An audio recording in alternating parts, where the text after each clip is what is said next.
friends, than versus then. Than is used for comparison. Compare ಮಾಡುವಾಗ ದ್ಯಾನ್ನ use ಮಾಡ್ತೀವಿ. Then is used for time or sequence. ಸೀಕ್ವೆನ್ಸ್ನಲ್ಲಿ ಹೇಳುವಾಗ ದೆನ್ನ ಯೂಸ್ ಮಾಡ್ತೀವಿ. ಎಕ್ಸಾಂಪಲ್, ಅವನು ಒಂದು ಬ್ರದರ್ಗಿಂತ ಉದ್ದ ಇದ್ದಾನೆ. ಇಲ್ಲಿ ಕಂಪೇರ್ ಮಾಡ್ತಾ ಇದ್ದೀವಿ, ಸೊ ಅದಕ್ಕೆ ದ್ಯಾನ್ನ ಯೂಸ್ ಮಾಡ್ತೀವಿ. He is taller than his brother. ಇವತ್ತು ನಿನ್ನೆಗಿಂತ ಬಿಸಿಲಿದೆ. ಸೊ ಇಲ್ಲಿ ಕಂಪೇರ್ ಮಾಡ್ತಾ ಇದ್ದೀವಲ್ವ, ನಿನ್ನೆಗಿಂತ ಇವತ್ತು ಬಿಸಿಲಿದೆ ಅಂತ. So today is hotter than yesterday. ಮೊದಲು ಕೈ ತೊಳೆಯಿರಿ, ನಂತರ ತಿನ್ನಿರಿ.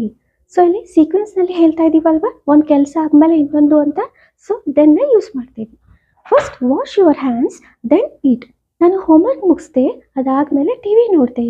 ಸೊ ಇಲ್ಲಿ ಒಂದು ಕೆಲಸ ಆದಮೇಲೆ ಇನ್ನೊಂದು ಕೆಲಸ ಸೀಕ್ವೆನ್ಸ್ ಆಗಿ ಹೇಳ್ತಾ ಇದ್ದೀವಲ್ವ, ಸೊ ದೆನ್ನ ಯೂಸ್ ಮಾಡ್ತೀವಿ.